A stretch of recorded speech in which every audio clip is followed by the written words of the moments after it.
Amen. Karibu. Amen. Amen. Bwana Yesu asifiwe sana. Asanteni sana kwa maombi. Asante, powerful session. Mungu awabariki sana. Asante Sister Vicky kwa kutuongoza. Mungu akubariki. Bwana Yesu asifiwe sana sana. Karibuni tena. Leo tunamalizia sehemu yetu ya pili ya Matendo ya Mitume 18 ambapo leo tutafanya mstari wa 18 mpaka 28 kama mnavyoona hapo. Last week tulianza na verse 1 to 17 ambapo tuliona Paulo ameingia Korintho, mji wa kitajiri sana, lakini mji ambao ni maadili duni. Tuliona walikuwa wanaabudu, yani ni mji ambao wanaabudu miungu, masanamu, kuna uasherati. Kwa hiyo alikuwa amepata changamoto sana katika kumtambulisha Kristo, lakini aliendelea na huduma yake akitambulisha injili ya Kristo, na kuna kipindi mpaka Bwana alimtia moyo na akaendelea kukaa na alikuwa bado anaendelea. Tuliona Wayahudi wanampinga, wanamkataa, lakini bado alikaza mwendo akaendelea, na tuliona amepata washiriki ambao walikuwa wanamsaidia pia katika huduma, na tuliona wengi eventually walikuja kumwamini Mungu, walikuja kumwamini Yesu, na tuliona amekaa kwa muda wa mwaka mmoja na mwaka mmoja na nusu. Kwa hiyo leo tunaendelea verse ya 18 mpaka 28 ambayo itakuwa mwisho. Tunaona Paulo akiendelea na safari ya umishonari kwenye miji mingine, na nimeigawa katika sehemu mbili.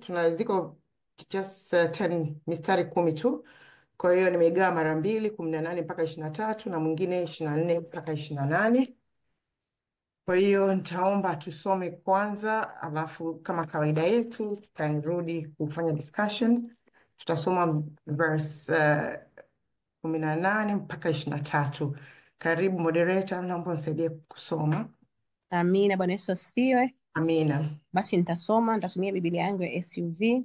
Baada ya hayo, Paulo akazidi kukaa huko siku nyingi, kisha akaagana na ndugu, akaabiri kwenda Shaumu, na Priscilla na Akila wakaenda pamoja naye. Alipokwisha kunyoa kichwa chake huko Kenkrea, maana alikuwa ana nadhiri, wakafika Efeso, akawaacha huko. Yeye mwenyewe akaingia katika sinagogi, akahojiana na Wayahudi. Mstari wa 20, walipomtaka akae wakati mwingi zaidi, hakukubali, bali aliagana nao akisema, nitarejea kwenu tena, Mungu akinijalia. Akatweka akatoka Efeso, na alipokwisha kushuka Kaisaria, akapanda juu, akawasalimu kanisa, kisha akatelemkia Antiokia. Hata akiisha kukaa huko siku kadha wa kadha, akaondoka akapita kati ya nchi ya Galatia na Frigia, mji kwa mji, akiwathibitisha wanafunzi. Amen. Amen. Kwako moderator. Amen. Haleluya, haleluya. Bwana asifiwe. Karibuni wateule wa Mungu. Kama ilivyo ada yetu, tumesoma mstari wa 18 mpaka 23, Matendo 18. Karibuni. Tutaanza kwa na first come first served. Kwa hiyo kama ukiwa una la kuchangia, nyosha mkono wako, tutakukaribisha uweze kuendelea. Karibuni sana wateule wa Mungu. Karibu Sister Rebecca, karibu. Amen. Bwana Yesu asifiwe. Amina. Utafuatiwa na Sister Victoria. Karibu mtumishi. Amen, amen. Mimi mchango wangu upo hapo kwenye nadhiri. Najua hii ilikuwa kwa Paulo, nadhiri aliyokuwa nayo ni tofauti. Mwalimu anaweza akaongea mtu mwingine. Mimi nataka niichukulie kwa nani yetu ya sasa hivi. Watu wengi na mara nyingi tunakuwa wepesi sana kuweka nadhiri kwa Bwana, lakini mimi mwenyewe nakumbuka zamani nilikuwa ni mtu wa kila siku, Mungu ukinifanyia hivi. Hata kabla sijaokoka nilikuwa nimeshazoea, nitoka niko mdogo, Mungu ukinifanyia hivi nitafanya hivi, ukinifanyia hivi nitafanya. Nikawa sikumbukagi. Nadhani nilivyookoka kitu cha kwanza nilichokifanyaga ni kumwomba Mungu anisamehe kwa yale yote ambayo niliahidi nikashindwaga kuyafanya.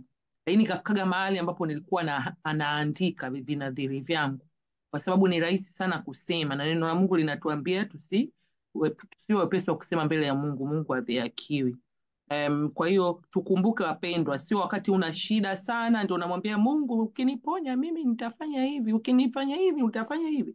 Alafu ikifika wakati imefika Mungu amekubariki, unasahau. Umebarikiwa, unaziangalia zile hela zako, unasema nikatoe sadaka. Ngoja, na ndio shetani hapo anapopitia. Kwa hiyo unaweza kukuta saa nyingine we lose the blessing of God only kwa sababu hatukuinani ile nadhiri yetu. Hicho ni kitu muhimu. Kingine ambacho nimekiona ni jinsi ambavyo hakukubali. ingawaji walimshawishi sana. Unajua, mara nyingine tunapenda kufurahisha watu. Unafanya kitu kwa sababu watu wamekushawishi. Tunamkumbuka Sauli, alikuwa victim wa hichi kitu, ingawaje sijui kama ilikuwa ni kweli, lakini alisema ni watu ndio ambao alivyomwona Samueli kachelewa, akasema mimi niliwaogopa watu. Kwa hiyo ni muhimu sana kuangalia, kufocus kwenye kusudi la Mungu badala ya kufocus watu wanataka. Bwana Yesu alivyokuwa anaingia Yerusalemu kwa mara ya mwisho, wakati wamemwekea punda, neno la Mungu linasema aliukaza uso kuelekea Yerusalemu. Kaka zako walikuwa na mock na James, wanamwambia wewe, si ulisema hutaenda tena huko, sijui nini hivyo. Yani walikuwa kama wanataka kumkatisha tamaa, lakini alikuwa anajua kusudi lake ni kwenda msalabani. Kwaona sisi hivyo hivyo, wapendwa, Mungu atusaidie. Ni vizuri ndio kuwasikiliza watu, lakini msikilize Mungu kwanza. What is God telling you in that situation, in that circumstance? Mungu awabariki. Amen, amen. Karibu Sister Victoria. Bwana Yesu asifiwe. Amen. Amen. Nilitaka kuchangia mstari wa 20 na 21, lakini naona prof amechangia, lakini nitaongezea kidogo. Unasema walipomtaka akae huko Efeso akawakatalia, na mimi katika hiyo kukataa ninaona pointi mbili, fact 3. Utii wa wito wa Mungu. Unajua, tunapoitwa kufanya kazi na Mungu kuna mahali ambapo tunakuwa tumeandikiwa, sio kila kitu ni cha kwetu. Ninawaangalia hao watumishi wawili, Martha na Maria, wote walikuwa wanafanya kazi za Bwana, lakini kwa uwezo wa Roho wa Mungu, Mungu atakuongoza kufanya fungu, yani atakuwezesha ufanye kilicho chema. Unajua, wote walikuwa wanafanya kazi za Bwana, lakini mmoja alichagua fungu ambalo ni jema, si ndio? Ni bora kuliko la mwenzake. Pia kitu kingine nimekiona katika huo mstari wa 21, aliwaambia kwamba nitaenda huko baadaye, nitarudi baadaye. Naona hekima katika maamuzi, si ndio? Maamuzi ya busara. Hata kama watu wanakuhitaji kiasi gani, tunatakiwa tumsikilize Roho wa Mungu anapotuambia tuende. Sio kila kitu tunafanya, si ndio?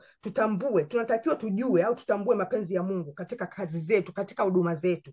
Nimesoma mstari ambao unanifurahisha wa Efeso, Ephesians 5:15 mpaka 17, anasema basi angalieni sana jinsi mnavyoenenda, si kama watu wasio na hekima, bali kama watu wenye hekima. Mstari wa 16 anasema mkiukomboa wakati, kwa maana zama hizi ni za uovu.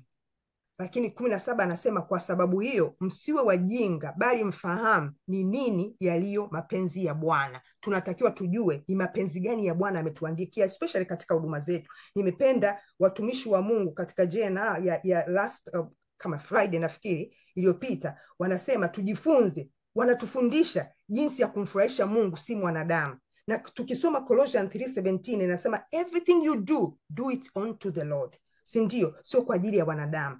Pamoja na hayo, kuna kifungu kingine pia nataka kuchangia hapo, ni kuepuka kujitolea zaidi ya uwezo wako. Sometimes tunafanyaga too much mpaka tunakuwa all over the place. Unajua, ni kidogo, yani ufanye quality kidogo, lakini kilicho kikamilifu na chenye kumpendeza Mungu. Kuna mtumishi wa Mungu, mama mchungaji wangu wa zamani, alikuwa anatufundisha. Kuna mtumishi wa Mungu aliandika kitabu, alikuwa ametuletea hiki kitabu mama mchungaji wangu, kila saa anasema msome, kila mtu anampa kifundisho, usome, hapa anakuja anakuuliza maswali. Kuna huyu mtumishi wa Mungu anaitwa Robert Lydon nafikiri kama sikosei, aliandika kitabu ambacho kinasema learn to say no without feeling guilty. Sio kila kazi unasema yes. Ni Roho wa Mungu atusaidie na katuongoze katika kazi zetu. Amen. Amen. Barikiwa mtumishi. Sister Jane and then Sister Belinda. Bwana Yesu asifiwe. Amen. Mimi hapa kuna kitu kimoja nimejifunza. Hii Paulo tunavyoona, sijui alitoka hapa akaingia hapa, akatoka hapa akaingia hapa, hizo sehemu zote alipita kwa kuhubiria neno la Mungu. Kwa hiyo kuna nyingine hapa inatuonyesha alirudi akiendelea kupita kule kule alikotokea au kule alikowahubiria, akiendelea kuatia moyo au akiendelea kuangalia maongezeko ya imani. Sasa tunajifunza nini kama mimi na wewe? Tunajifunza kwamba kuna watu ambao tutaachia neno na watakubali na wataokoka. Umeona? Kwa hiyo haimaanishi tu wanapomkiri Yesu Kristo unamalizana nao. Ni vizuri kwa sababu bado wanakuwa akichanga kiroho, ambapo bado unakuwa unabidi unawarudia, na muda mwingine inaweza kuwa na vitabu, kanunua vitabu, na bado kuendelea kumhubiria na kumtia moyo, kwa sababu safari ya wokovu na si jepesi bali ni neema. Kuna wengine wanatii na kuokoka na baadaye wanaacha uokovu. Kwa hiyo ni jukumu letu. Kuna wengine hapa anaweza kuwa mama wa kiroho, mama wa ubatizo, au kuna watu mliwahubiria wakaokoka. Ni jukumu letu kurudi na kuendelea kuwatia moyo, na hata kama pale watakuwa wamedondoka au wameacha, tusivunjike moyo, tuwarudie waweze kusimama. Hilo la kwanza. La pili, tukiona tena kwamba tunakumbuka Paulo alipokutana na yule mtu na mke wake, um, tunaonyeshwa hapa kwamba pamoja na ule uhusiano waliouweka, tunaona ni kusudi la Mungu kwamba walikuwepo pamoja, lakini bado wakaendelea kuambatana kwenda pamoja hata sehemu zile walizokuwa wanapita. Sasa wakiwa kama wale watu wa Mungu, kuna jambo lingine bado wanazidi, yani walizidi kuongezeka katika uwezo wa kiroho, katika neno, yani nguvu za mwili, za roho tuseme, neno na kila kitu, kwa sababu walikuwa wanaona haya matendo ya Paulo. Kwa hiyo hata sisi tunapokuwa na watumishi, tunapokuwa na watu ambao kidogo wametuzidi katika hivyo, au watu waliokuwa katika kutusimamia katika uokovu, bado tuendelee nao, tuendelee kukua katika imani na katika neno lako, kwa sababu kwa Mungu hakuna siyo level ushamaliza PhD au umemaliza whatever masters, no. Ndio maana anaweza akatoka tu mtu leo akaenda akatafuta nguvu za Mungu na vitu vingine kaendelea. Kwa hiyo bado tunamhitaji Mungu mpaka siku tutapofunga macho. Barikiwe. Amen. Amen. Haleluya. Karibu Dr. Belinda. Amina, Bwana Yesu asifiwe. Amen. Amen. Mimi nimejifunza kuhusiana na ishu za nadhiri. Nilikuwa najiuliza kwa nini mpaka naenda kunyoa kichwa na nini na nini. Kwa hiyo nikarudi nyuma huku nikakuta kwenye Hesabu Mungu alikuwa amewapa maelekezo kwamba mtu anapokuwa amejiweka wakfu, Hesabu 6 mstari wa kwanza na wa pili, neno la Mungu linasema, kisha Bwana akanena na Musa na kumwambia, nena na watu wa Israeli waambie, mtu mume au mtu mke atakapoweka nadhiri kubwa, nadhiri ya mnadhiri, ili ajiweke wakfu kwa Bwana.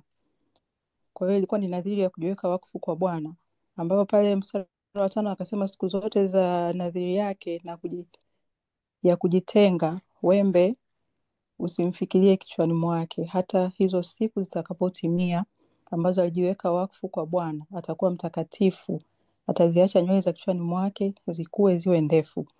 And then mstari wa 13 akawa anaelezea hiyo sheria, na anapokuwa like anafikia mwisho wa kuterminate ile nadhiri, ndio ananyoa nywele. Kwenye mstari wa 14 anasema, naye mnadhiri atakinyoa kichwa cha kujitenga kwake mlangoni pa hema ya kukutania. Kwa hiyo Paul alikuwa amejiweka wakfu kwa ajili ya kumtumikia Mungu, na it means wakati ananyoa nywele alikuwa anakamilisha nadhiri mojawapo ambayo alikuwa amemwekea Mungu ya kumtumikia kwenye, I don't know what it was specific kwa ajili ya kitu gani. Lakini kakumbuka pia habari za Samsoni, kwa sababu Manoa na mkewe walipewa ujumbe na malaika kwamba Samsoni atakuwa mnadhiri wa Mungu tokea akiwa tumboni kwa mama yake, na Mungu akawa amewaambia kwamba mke wa Manoa asinywe divai wala vitu gani ambavyo na hivi pia vilikuwa vimetajwa wakati Mungu anawapa masharti ya mnadhiri. Na one of the things ambavyo alikuwa ameambiwa ni kwamba na yeye hakutakiwa kunyolewa kabisa. So Samson alipokuja kunyolewa nywele na Delila, ndipo nguvu za Mungu zikaondoka for that particular time, mpaka nywele zilipokuja kuota tena. So nikawa najifunza kwamba kumbe unavyokuwa umejiweka wakfu kwa Mungu for a specific task ya kumtumikia Mungu, it doesn't matter ni nini, lakini kama ulijiweka wakfu mbele za Mungu kwamba Mungu, mimi nitakutumikia kwenye jambo hili, na Mungu akawa amesikia akafanya kazi pamoja na wewe, kuna nguvu za Mungu ambazo zinakuwa na wewe.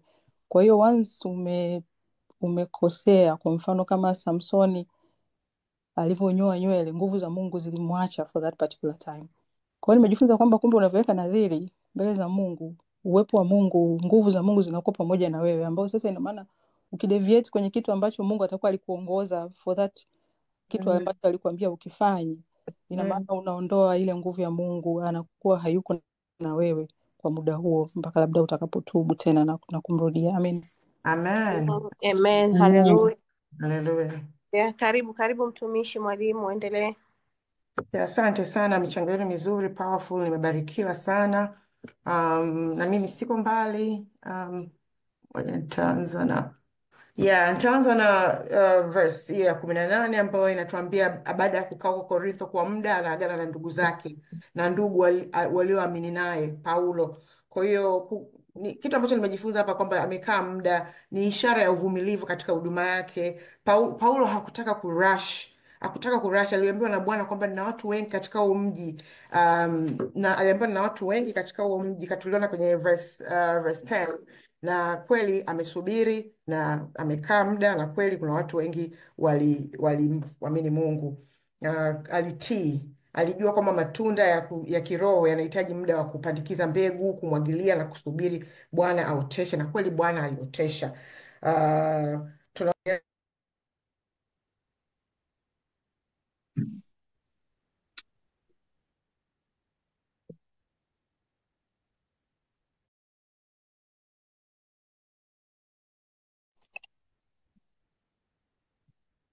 Mwalimu amepotea.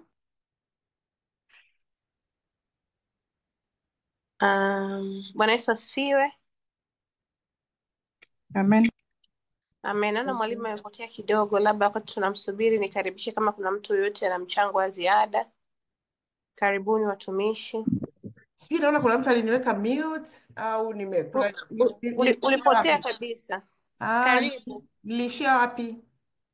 Karibu uendelee mtumishi. Sijui. Ulipotea muda kidogo, hebu endelea. Anza tena. Let's say start again.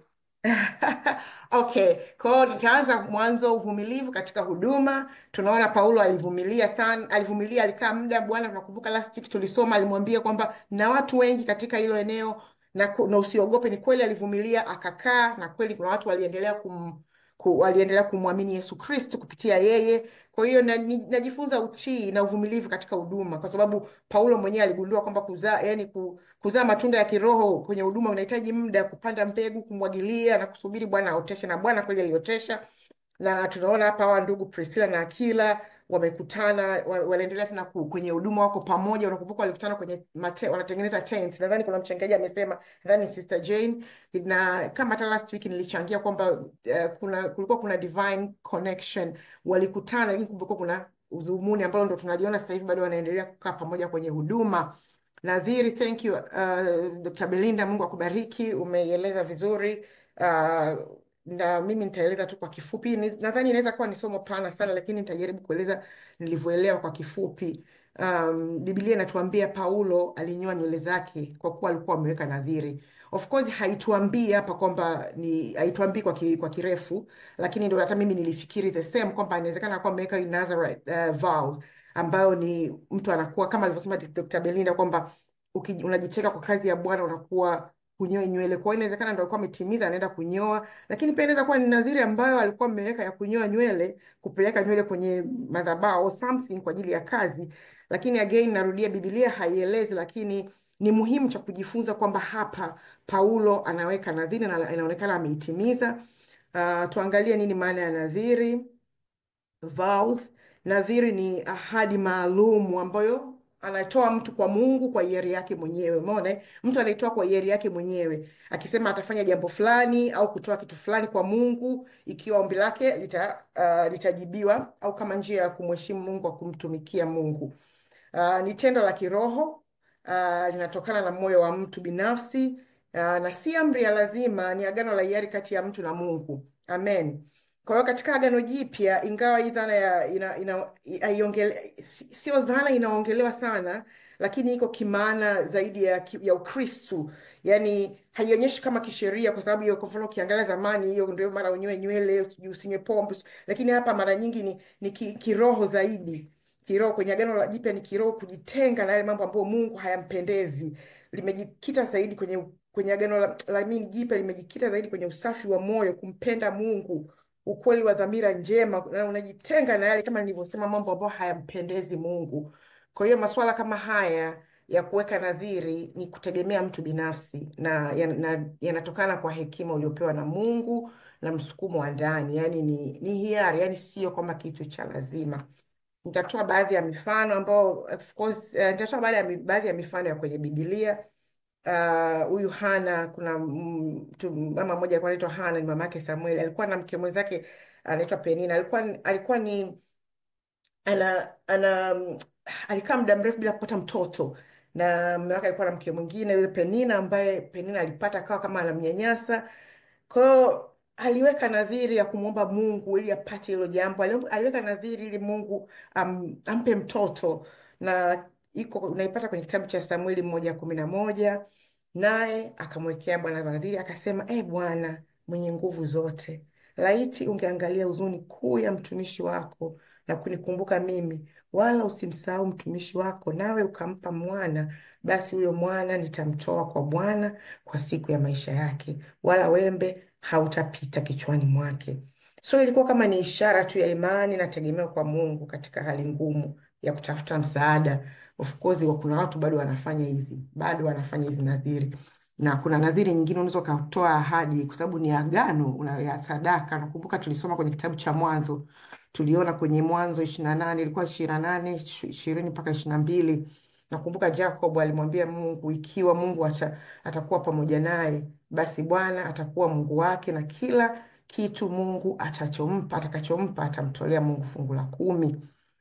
Na kuna hii sasa hii ya kujitenga ambayo Dr. Belinda ametuelezea, ambayo iko kwenye Hesabu 6. Ukitaka kuisoma vizuri, Hesabu 6:1 mpaka 21.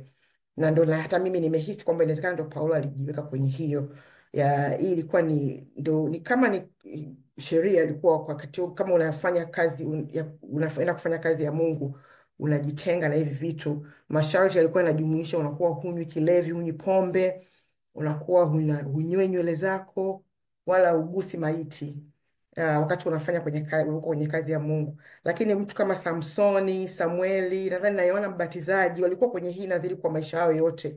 Ilikuwa ni for the rest of their life, ya maisha yao walikuwa kwenye hii, waliweka hii nadhiri. Lakini kama tunavyosema iko ilikuwa kisheria zaidi, na katika Agano Jipya tunafanya kiroho zaidi. Of course kuna vitu unaweza ukajitenga, unasema kabisa mimi nafunga niko najiweka wakfu, niko kwenye hii kazi mimi nafanyaga hivyo, kama nikiwa najua sasa nitakuwa kwenye kazi ya Bwana, nikijiweka wakfu kuna vitu kabisa waga nasema sitaki kuvigusa, siingilia, yani namuomba Mungu na ninajaribu kweli kufanya hivyo. Lakini kwa kifupi ni kwamba tu ni ahadi yako mwenyewe rohoni, kwa sababu kujitenga kwa vile vitu unakuwa msafi mbele za Bwana, katika kuwa tayari kufanya kazi ya Bwana. Kuna nadhiri nyingine za maisha, tumeshasikiaga nadhani kuna nadhiri, utakuta watu masista wanaenda kufanya zile nadhiri. Kuna mama yetu Mama Nyamizi, sijui kama yupo leo, mama mchungaji, waga anatoaga ushuhuda wake. Ana ushuhuda mzuri sana. Yeye miaka ya zamani, nadhani miaka 20 iliyopita, aliumwa, akamwambia Mungu, akamwekea Mungu nadhiri, akamwambia ukiniponya nitakutumikia 100%. Na ni kweli Mama Nyamizi tunamuona saizi anamtumikia Mungu, ni mchungaji, ameanza kanisa na anasimamia wajane, wagane, wahitaji, yatima, wafungwa. Anamtumikia Mungu kwa uaminifu sana, na Mungu tunaona anambariki. Kwa hiyo ni mfano halisi tumeuona, ambao mtu amejitenga kwa ajili yani ameweka nadhiri kwa ajili ya kazi ya Bwana, na Mungu kweli anazidi kumtunza. Kwa hiyo funzo kubwa hapa mimi ambalo nimeona katika nadhiri, kama alivyosema Sister Rebecca, unajua senge tunajisemeaga. Mimi nadhani mara nyingi sana tunasema Mungu aturehemu sana sana. Tunasema sana saa ingine kwa mdomo au huko nyuma tumesema. Cha muhimu kweli ni kuomba tu toba kama alivyosema Sister Rebecca. Na nachosema, kwa sababu nadhiri sio kitu cha lazima. Kwa hiyo kama unafikiri jaribu, kama huwezi, unajidhani utaweza, bora uavoid kama unajua hutaweza kutimiza. Of course wengine unaweza usijue kwa sababu unakuwa na zile excitement. Nitasoma Kumbukumbu la Torati 23:21 mpaka 23.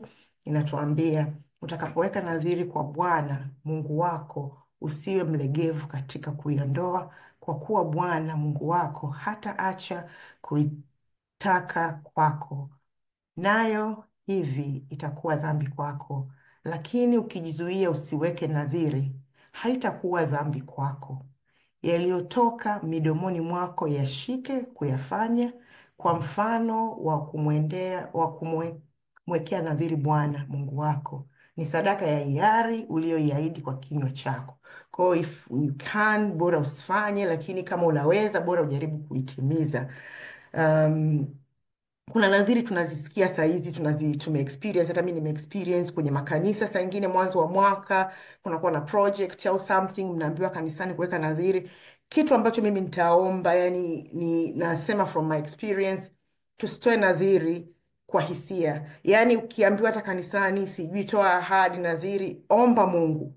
Chukua muda wako, be realistic. Yani jaribu kufikiria kwamba ndio saa ingine unakuwa una huo uwezo, lakini muombe Mungu kwa kweli. Nadhani ni jambo la la kumuomba Mungu, kwa sababu saa ingine unaweza kufikiri si miezi 12 nitalipa kidogo kidogo, lakini unashangaa mwaka unafika unakuwa hujatimiza. Kwa hiyo ni jaribu sana sana, lakini kingine ambacho ninajifunza pia, tusitoe nadhiri kwa kutumia hisia. Yani don't be emotionally careless when making your vows. Unaelewa? Yani especially ukiwa desperate, ukiwa na huzuni, na hii combination sio nzuri, yani ya huzuni na kuwa desperate. Yani kwenye maamuzi yoyote tu duniani, kama ukiwa desperate, ukiwa kwenye huzuni, usimake any decision kama hujamtanguliza Mungu. Kwa hiyo unamtanguliza Mungu.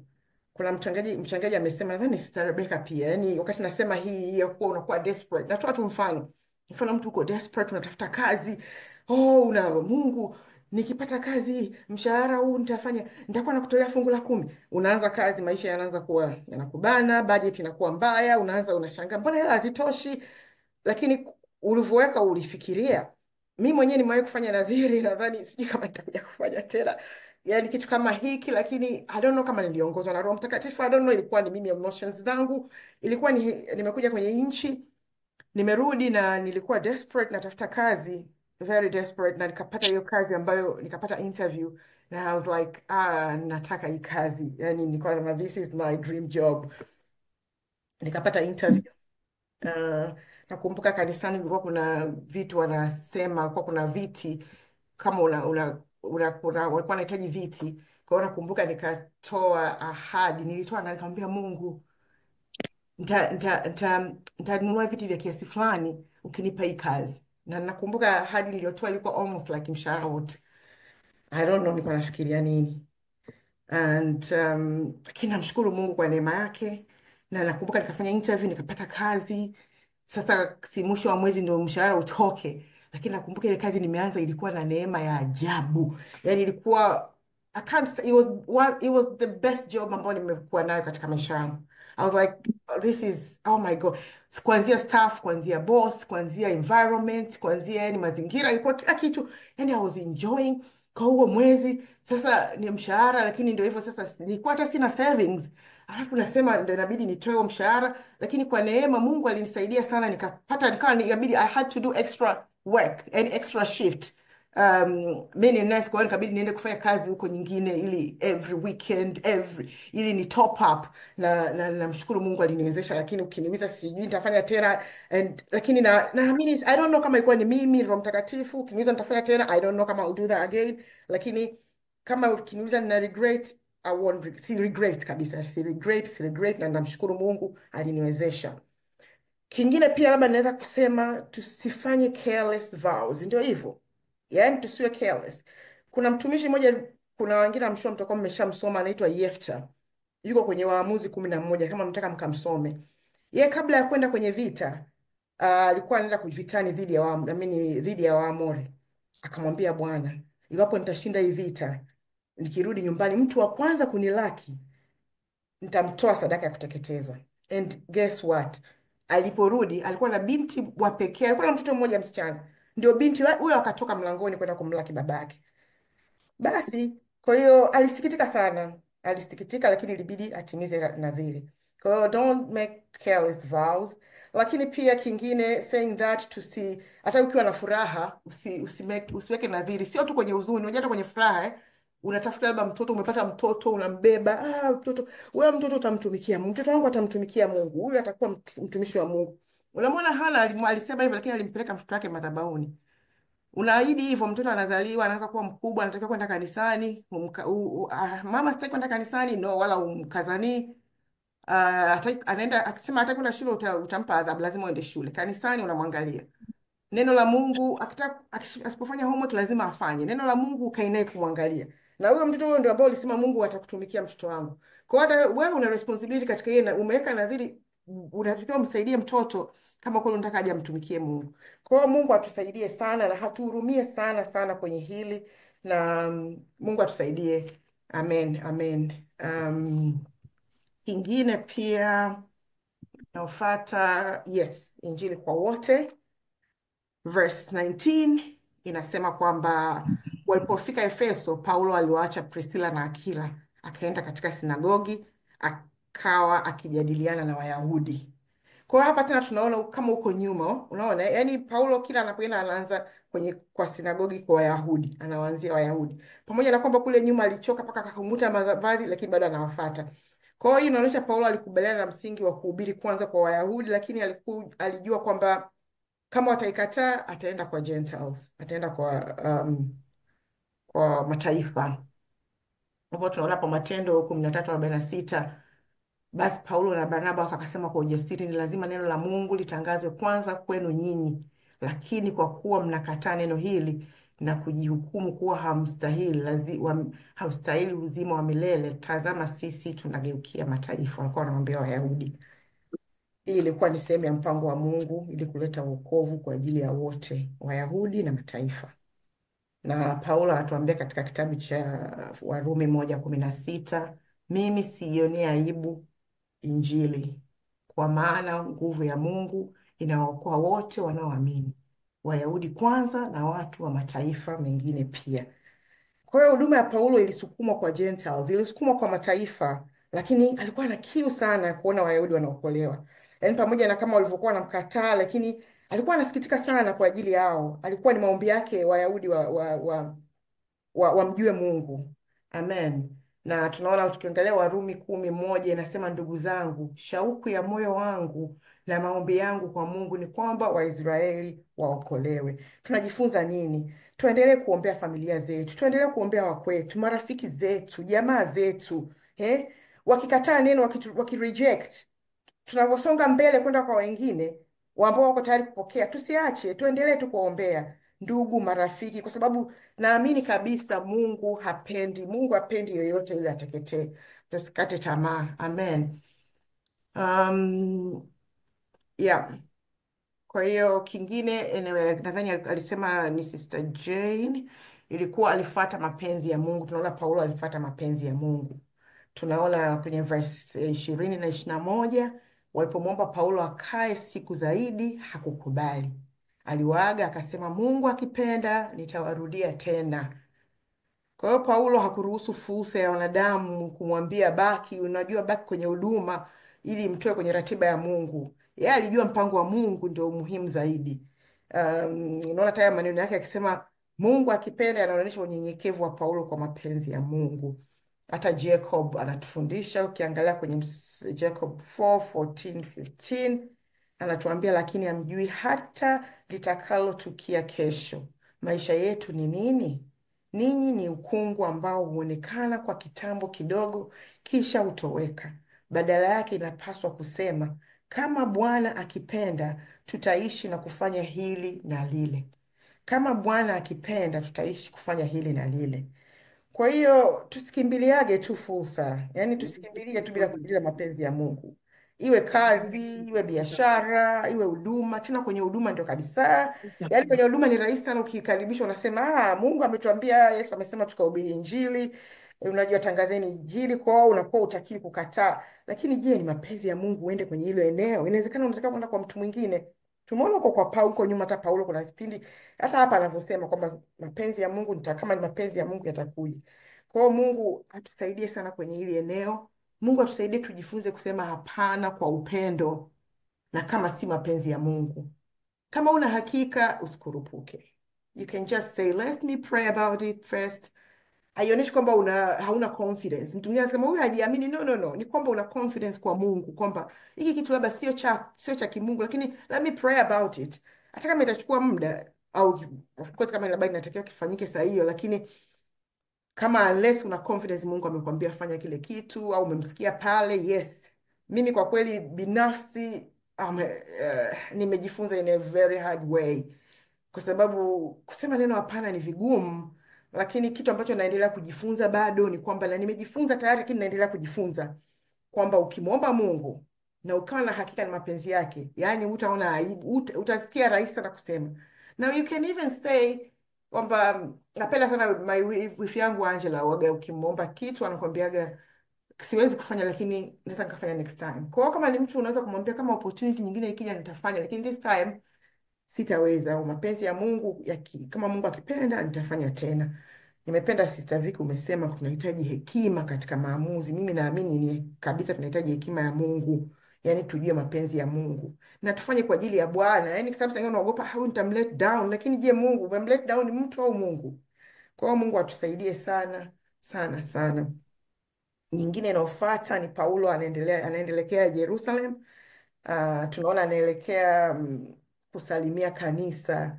Tunaona anaendelea na safari zake za kitume huko Galatia na Frigia, akiimarisha wanafunzi wake.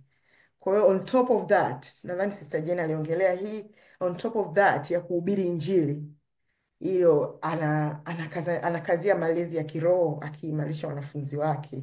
Paulo anaonyesha umuhimu wa kuimarisha na kujenga wateule wa Kikristo.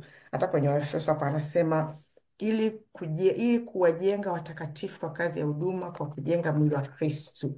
Kwa hiyo hata sisi kwetu ni muhimu sana kuendelea kujifunza neno la Mungu ili kuimarisha maisha yetu ya kiroho na kimwili kupitia kwa walimu, wachungaji, wainjilisti, mitume. Lakini hata hivi tunavyokutana kwenye Bible study tunaendelea kujiimarisha, tunajifunza katika katika kukua katika Christ katika kiroho na kimwili. Lakini na sisi pia tunapoona tumeimarika kama alivyosema Sister Jane, tusaidie wenzetu wachanga, especially watoto, vijana wetu, ndugu, rafiki. Yani tusilenge tu kuleta mtu kwenye wokovu alafu una move on. Ni vizuri pia kuwasaidia kujenga maisha yao ya kiroho baada ya kuokoka. Kwa sababu safari ya wokovu ni process, sio kitu cha siku moja. Unashangaa mtu ameanguka, unaanza kusema huyu vipi, lakini kumbe ni process ambayo ulitakiwa maybe umsupport hata kimaombi, umsupport, kumpa neno kama alivyosema Sister Jane, hata vitabu unaweza kumpa, kama unaweza kumwambia angalia isemo fulani iko hivi na kuangalia anaendeleaje.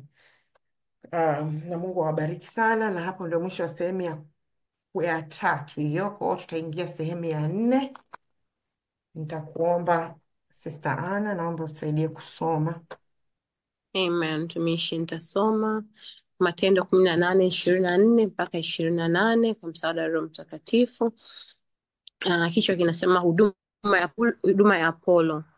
Basi Myahudi mmoja jina lake Apolo, mzalia wa Iskanderia, mtu wa elimu, akafika Efeso, naye alikuwa hodari katika maandiko. Mtu huyo alikuwa amefundishwa njia ya Bwana, na kwa kuwa roho yake ilikuwa ikimwaka, alianza kunena na kufundisha kwa usahihi habari za Yesu, naye alijua ubatizo wa Yohana tu. Akaanza kunena kwa ujasiri katika sinagogi. Hata Priscilla na Akila walipomsikia wakamchukua kwao, wakamweleza njia ya Bwana kwa usahihi zaidi. Na alipotaka kuvuka bahari aende mpaka Akaya, ndugu wakamhimiza, wakawaandikia wale wanafunzi wamkaribishe. Naye alipofika akawasaidia sana wale waliokwisha kuamini kwa neema ya Mungu, kwa maana aliwashinda Wayahudi kabisa mbele ya watu wote, akionyesha kwa maneno ya maandiko ya kuwa Yesu ni Kristo. Amen. Amen. Haleluya. Bwana Yesu asifiwe sana. Amen. Amen. Basi karibuni sana.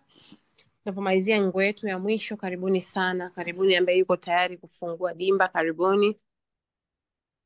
Karibu Sister Rebecca. Amen. Bwana Yesu asifiwe. Amen. Amen. Naona hapa mara ya kwanza tunakuwa introduced Apollo. Mimi mwenyewe ndo mara ya kwanza namuona Apollo hapa alipoanzia. Neno la Mungu linasema kwamba huyu Apollo alikuwa amefundishwa njia ya Bwana, lakini sio hivyo tu, wanasema alikuwa ni mtu hodari katika mafundisho. Hiyo ni sifa ambayo ni nzuri sana, kwa sababu tunajua katika Timotheo Paulo alikuwa anamuhusia mtoto wake wa kiroho Timotheo kwamba akawe hodari katika kufundisha na katika maandiko ili aweze kufundisha.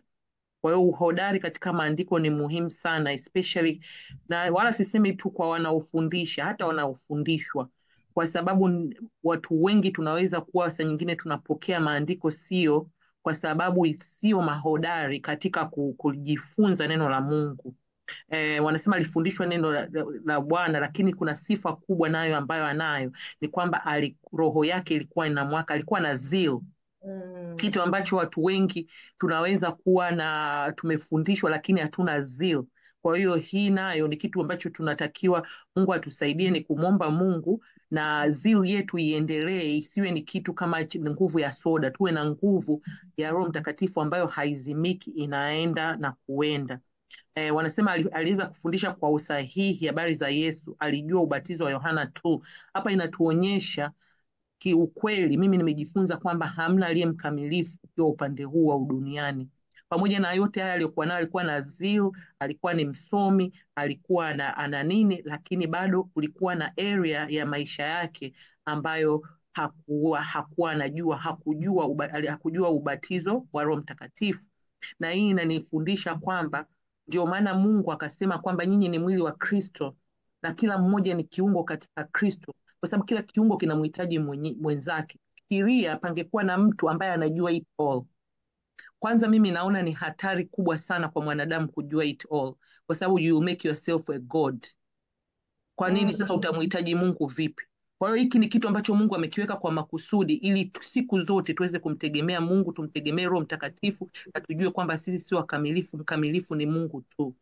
Hiyo ni funzo moja hapo tunaweza kujifunza. Lakini la pili, kwetu sisi kama watumishi na kama watu ambao tuko chini ya viongozi mbalimbali, vile vile tujue kwamba hata viongozi wana mapungufu yao, na ni muhimu, kama wewe ni kiongozi au una kiongozi, ni muhimu kwa kiongozi au wewe uliye kiongozi kuweka environment, to create situation in your life ambayo you are approachable, you are very approachable, kwa mtu kuja kukwambia kwamba I say hapa ni hivi, na uwe tayari kusikia. Kwa sababu saa nyingine kuna watu ambao kwa sababu labda Mungu amemtumia kwa hivi na hivi na hivi, anaona kwamba ni untouchable, hawezi akawa corrected. Everyone can be corrected except Holy Spirit.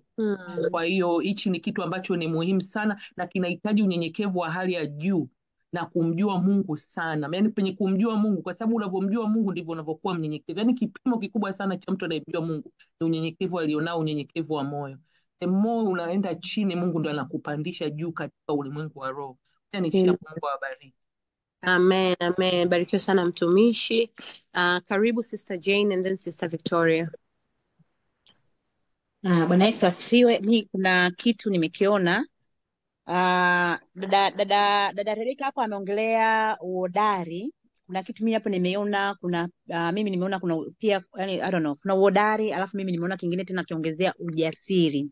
Ujasiri ni pale kwamba kuna mtu, yani kama hapo tunaona kwamba alikuwa anajua tu katika upande wa toba, lakini kwenye swala la kifo na ufufuo alikuwa bado hajawa sawa, umeona. Lakini kile kidogo, yani ujasiri alikuwa nao kwenda kuhubiri kile kidogo alicho nacho. Sasa na yeye inatufundisha kwamba nimesema kwamba nachukulia mfano mimi mwenyewe kwamba yani mimi nilivyomkiri tu Yesu, kuna vitu vingine kwa sivijui, lakini kwamba I believe every day najifunza kitu kipya, every day najifunza kitu, lakini kile kidogo nilicho nacho na share na watu, umeona, na vile vile kuendelea kujifunza.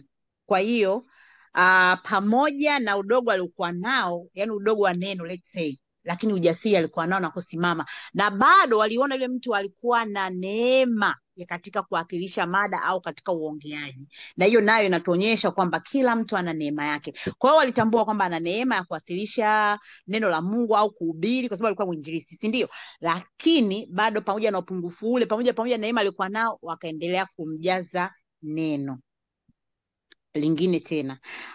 Na kingine tena kwamba yeye alisimama katika toba. Ni kweli kabla Yesu hajaanza kazi yake, alianza Yohana Mbatizaji, yeye alikuwa anatengeneza njia. Kwa hiyo tunaweza tukasema tu I don't know, inaweza kawa Roho Mtakatifu kwamba yeye alikuwa anapita kwenda kutengeneza njia, alafu alivyokuwa amepata baadaye, walipofundishwa mambo ya kifo na ufufuo, umeona naona alikuwa anaenda vizuri zaidi, umeona. Kwa sasa siwezi kujua, lakini what I believe bado zilikuwa kuna bado nguvu za Roho Mtakatifu. Ah, Amen. yeah, na yani kwamba katika hilo kitu nilichokuwa naongelea kwamba pamoja alikuwa labda kuna hii sentensi labda niiweke vizuri, pamoja alikuwa na upungufu wa neno, bado ilikuwa inaonekana kuna pengo, umeona, la upungufu. Lakini sasa je, tunapokuwa sisi tuna pengo la upungufu linatufanya kwamba nisubiri mpaka nitakapokuwa sawa? Mi naamini Mungu anafanya kazi na ambao wako tayari kufanya nao, kwa sababu kuna Amen. mtu mwingine kuna mtu mwingine yani ajui mambo mengi, lakini the more, kwa sababu Mungu tayari ameona nia ya yule mtu, yuko tayari kufanya kazi na mimi. Saa nyingine anaenda kwenda kuongea, lakini anaachilia Roho Mtakatifu. Akimaliza pale ana nani nini, anajiuliza hivi, niliwezaje? Hizo ni nguvu za Mungu. Kwa hiyo isitustopishe sisi kufanya kazi ya Bwana au kunena neno la Bwana. Mungu ataachia ujasiri wake na uhodari wake ambayo ni Roho Mtakatifu. Amen. Alafu kingine tena kwamba tunaona kwamba alikuwa mtii, alikubali kufundishwa, ambapo baadaye ujumbe ukawa mkamilifu, ambao pale nimeongea, yani kama alianza Yohana Mbatizaji akaja Yesu. Kwa hiyo yeye alimaliza mambo mambo ya toba, baadaye akaja mambo ya nani ya ufufuo, na ndio maana kwenye mstari wa 28 unaonyesha kwamba alikuwa kama mtetezi wa Injili. Umeona kwa sababu tayari ameshakamilika. Lakini point inakuja ya mwisho, namalizia hii katika swala la toba. Pamoja alianza yote kwamba tunaona hata mimi na wewe hatuwezi kwenda mbele bila toba, kwa sababu kuna vitu vingi hapo. Tumeongelea nadhiri, kwenye hii nadhiri kila mtu ameongelea katika engo yake. Hata sister nani amesema hapo kwamba ni topic kubwa. Unajua kwenye nadhiri hii mtu asipokamilisha nadhiri kuna watu wanapigika mapepo, kwa sababu shetani anakuwa tayari amepata mlango. Na kuna muda mwingine unatoa nadhiri, na hata watumishi wazuri wanakuambia kabisa ni kweli unapita kwenye shida, tumeomba maombi haya, kuna maombi ya nadhiri, lakini haya siwezi kuyashauri kwa sababu kuna muda mwingine unasahaulishwa na shetani anatumia huu mlango. Amen. Umeona kwa hiyo unakuta mtu anapigika tu, kumbe unazia alikuwa anatoka, mapepo yameingilia pale, amepata uhalali. Kwa hiyo mimi naomba niishie hapo tu kwenye hizo pointi nilizozitoa. Barikiwe na Asante. Bwana. Asante sana, naomba tu nirudishe kama kidogo rules of the house, kama point ameshasema mwingine, kwa ajili ya kukomboa wakati tuna dakika 12. Naomba tusirudie tena, kama ilishasemwa tusirudie, na tujitahidi tusirudi kwa yale ya nyuma mpaka wakati ule tulikuwa tushamaliza kipindi, ili kila mtu aweze kupata nafasi. Basi naomba nimkaribishe Sister Victoria, atafuatwa na Sister Joyce and then Sister Victoria.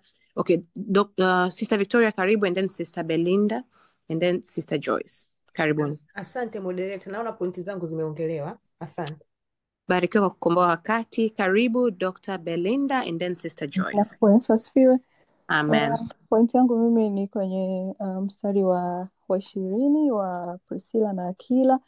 Nimeona hekima ambayo hawa watumishi wa Mungu waliitumia katika kumguide Apollo, kwa maana walimsikiliza akiwa wanafundisha watu, ndo wakajua kwamba hana meseji ya usahihi wa habari za Yesu, anajua ubatizo wa Yohana tu, lakini hawakutaka kuanza kumwattack pale, bali walimchukua wakamchukua kwao, ndo wakaenda naye faraga huko nyumbani kwao, wakaenda kumpa njia ya Bwana kwa usahihi zaidi, ambayo hiyo inatunza hata ile wale waliokuwa wanapokea kwa wakati ule, kwa sababu mwingine akiona kumbe huyu hajui, alikuwa anatudanganya. Ina maana hata kile ambacho watu walikuwa wamepokea kwa wakati ule kingeweza kupotezwa kutokana na hao kama wasingekuwa wametumia hekima. Na sisi wenyewe kwenye maisha yetu maybe sometimes tunafanya hivyo, either tunamwataki mtu mbele za watu labda, ambako labda tukumbe tungeweza kumsubiri ukamchukua baadaye ukaongea naye kwamba hapa ni hivi na hivi, ingekuwa ya kiheshima zaidi. Au sometimes tunaona mtu amekosea, tunajua kabisa hii message sio sahihi, and then we keep quiet. Ina maana haimsaidii yule na wote ambao watakuja kumsikiliza baadaye, na wenyewe watakuwa wanaingia kwenye the same boat. Hallelujah. Hallelujah. Asante sana Dr. Belinda. Karibu Sister Joyce. Asante. Bwana Yesu asifiwe. Mi naona pointi yangu nitaiongelea baadaye, malize kwanza kipindi, kwa sababu ilikuwa zaidi ni kuuliza kuhusu hizo nadhiri. Amen. Sawa, basi naomba tuweke kwenye parking lot. Tukimaliza tutakukaribisha Sister Joyce. Mungu akubariki sana. Basi tukiwa tumebaki na dakika 10, sioni mkono mwingine, naomba nimkaribishe mwalimu aendelee. Karibu mwalimu. Amen, asante. Kwa hiyo tunaona naanza kwenye uhodari, tumeongelea hapo Sitaongelea sana, lakini tumeona katika vesi 24 inatuambia Apolo alikuwa na elimu kubwa, pia alikuwa hodari katika maandiko na alikuwa na bidii katika roho. Huyu alikuwa ni Myahudi ambaye anatokea mji unaitwa Alexandria. Inasemekana huu mji ulikuwa mji maarufu sana kwa elimu yenye ilikuwa na library kubwa sana wakati huo. Kwa hiyo tunaona Mungu jinsi hapa, mimi ninachoiona, nimeona jinsi gani Mungu ambavyo anaweza akatumia watu wenye elimu ya juu na uhodari kwa ajili ya kazi yake. Ingawa of course tunaona Apolo alikuwa msomi, lakini alihitaji kujua ufunuo wa ubatizo wa Roho Mtakatifu. Kwa hiyo hivyo Mungu alimtumia Priscilla na Akila kuelekeza ufasaha zaidi. Kwa sababu alijua ubatizo wa Yohana, ubatizo wa maji, lakini ubatizo wa Yesu wa Roho Mtakatifu ulikuwa una lack. Sio kwamba alikuwa ana lack, lakini aliongezewa zaidi. Amen. Kwa hiyo mara nyingi tunaona, nadhani pia Sister Jane umesema, nimependa hata mimi nimeona hii mara nyingi sana, watu wenye moyo wa utayari wa kujifunza, Mungu huwapa Roho Mtakatifu. Mungu anawafundisha, lakini Mungu anaweza akawapelekea pia watu sahihi wa kuwafundisha. Mungu atakupa resources, atakuonyesha tu sehemu ya ambako utajifunza, yani atakufundisha kitu sahihi, kama ambavyo alimpelekea Apollo, Priscilla na Akila. Kwa hiyo pia kingine nimeona pia ni vizuri kuwa hodari. Mara nyingi uhodari unakupeleka kwenye mafanikio, lakini pamoja na uhodari nahitaji unyenyekevu. Tunaona Apollo, tumesema, nadhani kuna mtu amesema au hajasema, lakini Apollo alikuwa mnyenyekevu pamoja na elimu yake ya juu. Alikubali kufundishwa na wao na Priscilla, lakini pia tunaona alikuwa mtii. Na unyenyekevu huu tunauona pia kwa wao Priscilla na Akila, kumwita pembeni unyenyekevu. Of course, asante Sister Brenda, umeeleza vizuri sana. Walitumia pia hekima wakamwita pembeni. Na sisi kuna funzo hapo kubwa sana tujifunze, watumishi. Hata Paulo naye anatambua hili, anasema mkaenende kwa unyenyekevu na unaji, kwa uvumilivu, mkivumiliana kwa upendo. Kwa hiyo ni unyenyekevu na upendo, tuchukuliane wote katika kufundishana. Tunaona huduma hii ya wanandoa. Huyu ni Priscilla na Akila, ni wanandoa ambao walitumika kama daraja katika kazi ya ufalme wa Mungu. Kingine pia kujifunza hakuna kikomo. Sister Jane umesema huko nyuma kule mwanzo, ulisema kwa Mungu hakuna PhD. Tunaona pamoja na Apollo alikuwa na elimu ya juu, bado anaendelea kujifunza, especially elimu ya Kristo haina kikomo. Ni vizuri kuongeza maarifa, maanake neno linasema watu wangu wanaangamia kwa kukosa maarifa. Asante sana Sister Vicky kwa maombi yako leo.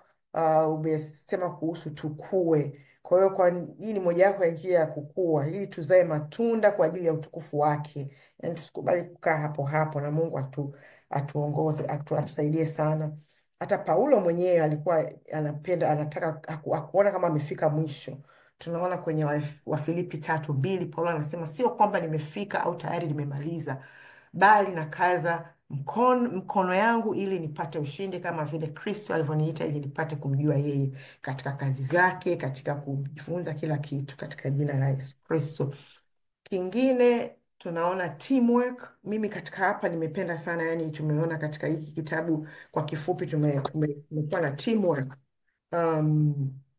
Kwa ujumla tumeona hao watumishi wamefanya kazi katika umoja. Tumeona ambavyo wengine wamepanda, wengine wamemwagilia, na tumeona ambavyo Mungu ameutesha.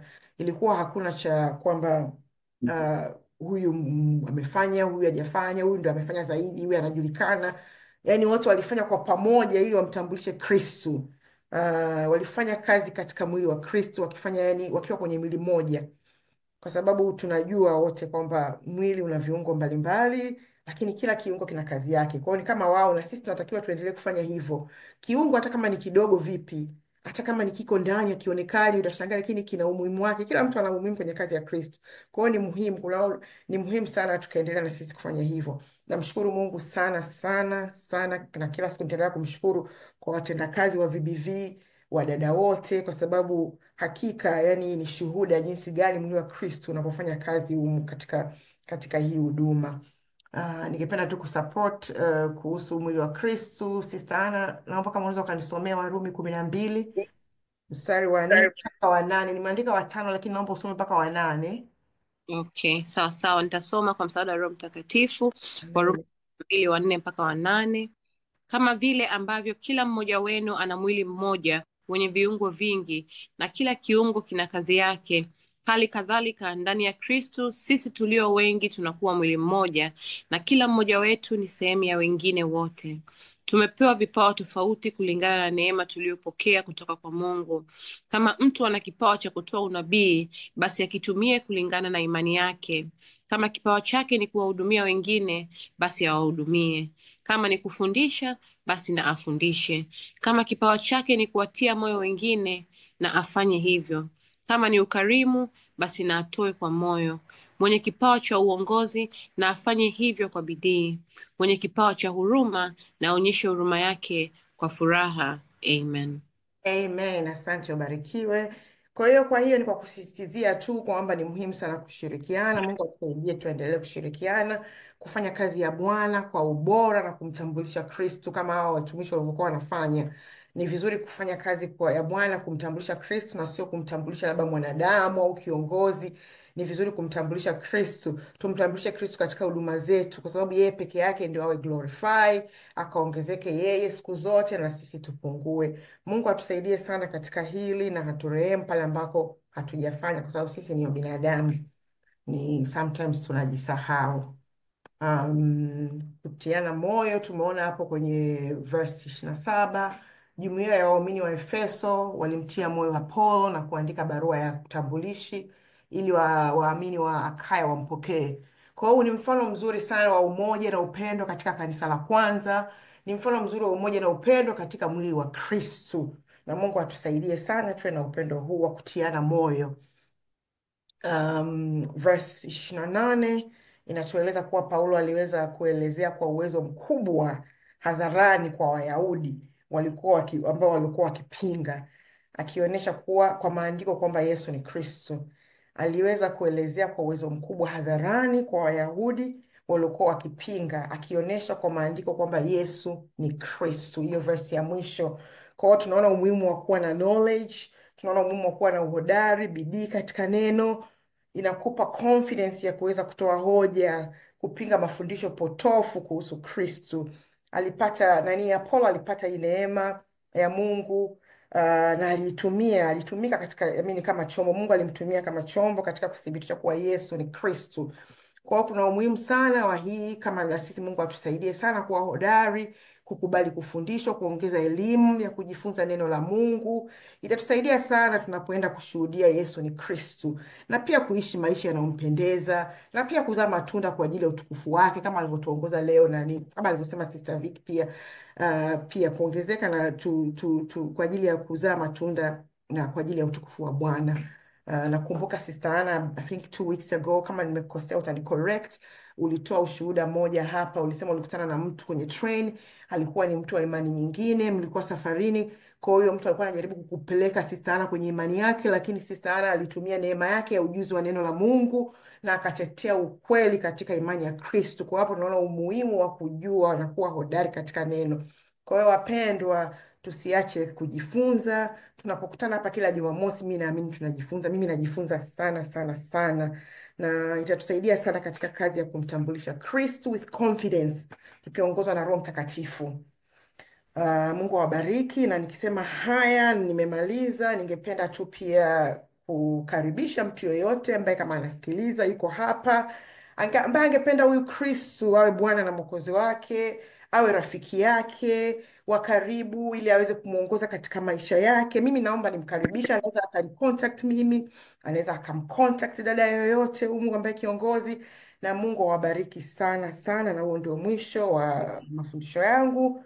Na asante sana. Mungu awabariki wote kwa kusikiliza na kwa kuchangia. Mungu akubariki sana moderator, Sister Anna, Sister Vicky, Mungu akubariki kwa maombi. Sister Rebecca, asante kwa Zoom, na wengine wote mliochangia. Mungu awabariki sana. Asanteni sana. Asante sana, and blessings of grace to you, mwalimu wetu wa zamu. Basi mbarikiwe sana wapendwa. Naomba nifunge.